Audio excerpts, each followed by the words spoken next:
Supercharging Personal Empowerment. A step-by-step guide to personal empowerment. All glory and thanksgiving be given back to the Almighty Father, our Lord Jesus Christ, the Creator of us all. Thank you for all your prayers. To my son Dustin Nico P. Maquiling, who has supported his sister all the way until this very present moment, to Lynn Nguyen, who has been a friend forever, the regional director of Tivana, Tammy Foss, for her generous gifts to my daughter and for introducing us to the Gerson dietary therapy. Dr. Mevan Donato, our Gerson dietary therapy coach, who patiently endeavored to guide and did a close monitoring and evaluation, who never gets tired to prepare adjustments to the protocol. Thanks to Dr. Leonid Vinitsky, who has been very patient in assisting us with various medical requests. To my sister Ruth Maquiling Hansen, who immediately made the way for me to fly back to Vancouver, Canada at the time my daughter needed me the most. To Lisa M. Paringau, my generous sister-in-law, my wife, Jocelyn P. Maquiling, my son Jude Amir and daughter Ruthie Jem, who prayed earnestly, and Hyasman Pinganiban, the mother of both Hannah Karras and Dustin Nico, came to Canada to be with us during those difficult moments and have financially supported Hannah. To my mother, Andrea G. Larson was also assisting her husband, who at the same time was suffering from colon cancer, prayed for us and sent endless encouragement. To the rest of my siblings, Nerissa, Ferdinand Maquiling and family, Myradel and family, Ruth Hansen and family, Joshua Maquiling and family, David Maquiling and family, all my relatives. To all our friends, Florita Bell of England, and all of those who have prayed for us during those years of our fiery test of faith. Thank you to Manulife, who has covered us with critical illness insurance coverage. Thank you so much. I am also grateful to all the staff of Friesen Press, Mohammed Gori, Joshua Robinson, James Stewart, Miko Heddle, who tirelessly coached me on how to get this book to its final stage, and to my editors, who encouraged me in making this book a reality.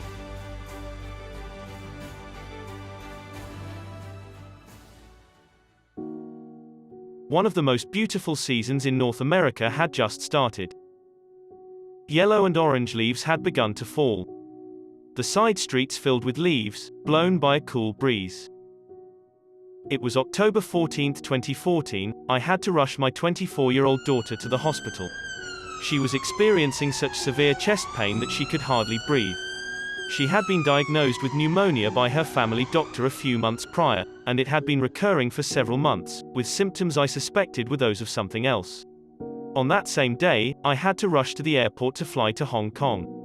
I was caught in a situation where I had to decide whether to go ahead and fly or stay with my daughter in the hospital. It was a hard decision for me to make. I was torn between the two choices. I decided to leave her with her younger brother in the emergency room of Surrey Memorial Hospital while I traveled to Hong Kong. It was not an easy decision, considering that it's only myself and my children in Canada, with all our relatives in the Philippines. While at the airport, I kept following up, checking how she was feeling. She was given oxygen to support her breathing, and the doctors ordered blood tests and other related vital physical examinations. All this occurred while I was at the airport, getting my boarding pass and boarding the plane later that night. I knew little about whatever it was that she was going through, and deep down in my heart, I was just praying that everything would be all right. A lot of times in life, we do not understand the meaning behind the circumstances that greet us, yet we face them. I was not even sure what I would do if the results of her physical, blood, X-ray, and CT scan examinations were unfavorable, worse than I expected. There was fear deep within me regarding the outcome of her tests. I honestly didn't know if I could handle the situation. There was a lot of anxiety and worry, mingled with the hope that whatever it was would be surmountable.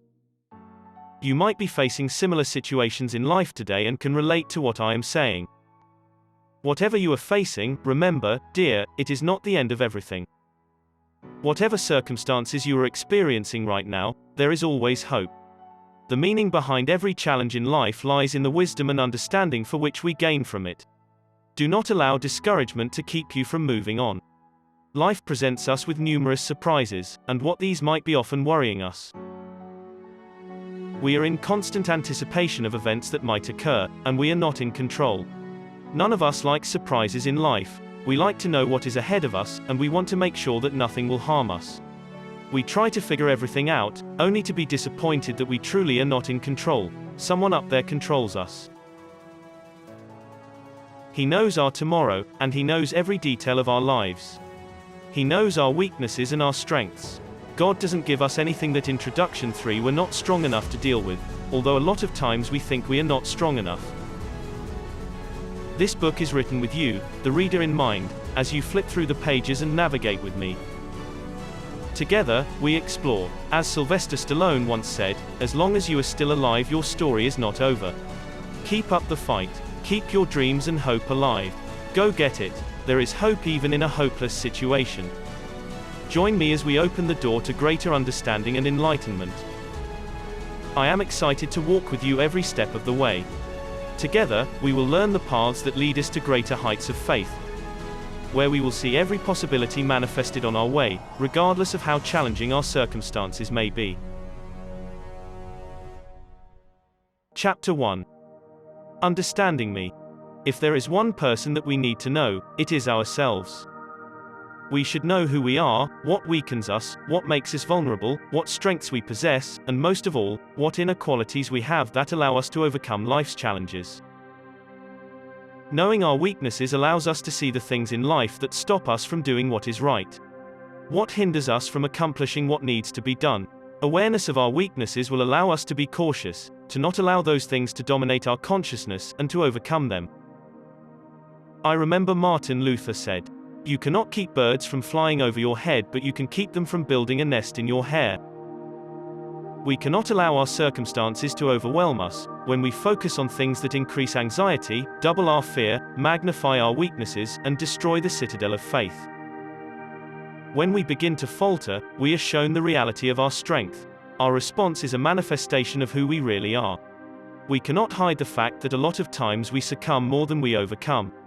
That is our reality. When we understand the power of our strength, we consider the positive side of things, exploring every window of possibility. There are inner qualities of greatness inside us, which need to be enhanced and brought to the surface. When we allow our strength, we will overcome every challenge that comes our way. When we know our strengths and weaknesses, we can easily identify the symptoms that drag us down, identify those things that reduce us to the point that our challenges become bigger than our faith. Once we have done that, we can begin to walk the path by which the impossible becomes possible.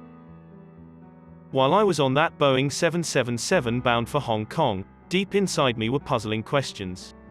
I felt so alone thinking about my daughter, 37,000 kilometers below me. Would she be able to survive this ordeal? What if something happened to her? Seated at the far back of the plane, I had mixed emotions.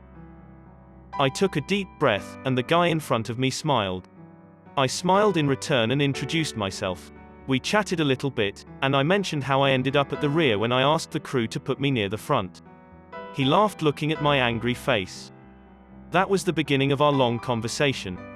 We exchanged questions about where we were in the Philippines, a very typical Filipino question. He mentioned that he was not from Vancouver, just visiting someone, and that he was just passing through. We talked about a lot of things, and he began asking me about my spiritual journey, mentioning that he too was on a spiritual journey. I couldn't concentrate while we were talking, for my mind was in the middle of something, right? When our mind is occupied with worries, it's hard to communicate because our hearing becomes dull. We listen to people's comments as if they are all against us. We become very defensive, covering up a sense of inferiority or hiding our sense of inadequacy. It is understandable. To be frail is human, as they say. You are not alone. We all go through those moments when we are mentally blocked.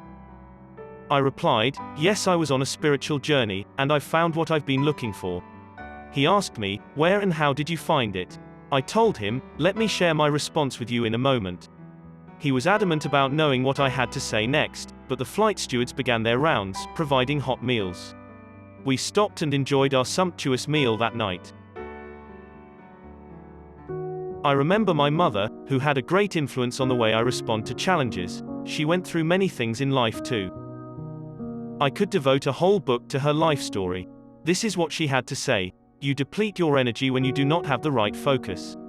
Whatever your eyes are focusing on, that will determine your vision, will determine what your perspective in life will be. It makes sense, right? What are we gazing at? Do we focus on our minuscule circumstances and forget to consider the gargantuan power of the Almighty? This is our failure. We tend to focus on the wrong thing, which has poor results. The human tendency is to blame ourselves. We put all the blame on ourselves and end up committing suicide, or we put all the blame on other people and wash our hands of any guilt. We cannot live a life of blame. If we make mistakes, let's make amends, seek reconciliation, and straighten our path. And let's forgive those who have, one way or the other, contributed to the pain we are going through. Most importantly, let's forgive ourselves. No one is perfect.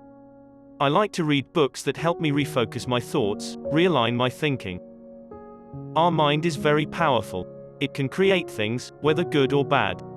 It depends on what we are preoccupied with. Crucial to our empowerment are the things that occupy our minds. We must be on guard for things that pollute our thinking and take away wisdom. I remember a verse in Scripture that says, "If there be any virtue, if there be any praise, think on these things." Philippians chapter 4 verse 8. Yes, but what are these things? Whatsoever things are true, whatsoever things are honest, whatsoever things are just, whatsoever things are pure, whatsoever things are lovely, whatsoever things are of good report. If there be any virtue, and if there be any praise, think on these things. Philippians chapter 4 verse 8.